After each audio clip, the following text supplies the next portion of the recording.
ఆకలితో చచ్చిపోయినా అడుక్కోని మాత్రం అడుక్కోను.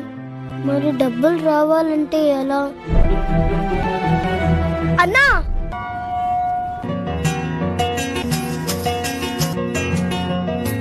పో ఎంతరా?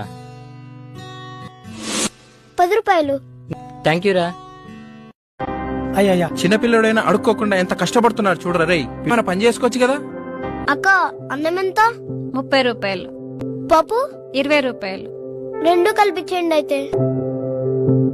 అయ్యా పక్కనే కూర్చొని అడుక్కోమని చెప్పాను కదా, ఎక్కడికి వెళ్ళావు?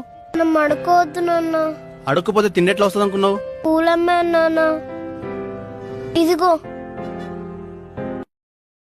కలిగిన బాధలన్నీ కదలకు చేరువాయే, బ్రతుకున ఆశలన్నీ ఇక్కడ నుంచి మనం బిచ్చం అడుక్కోవద్దు నాన్న. పూలు అమ్ముకుందాం. ఉన్నట్టు బాయ్ నాన్న. బాయ్ నాన్న, జాగ్రత్త.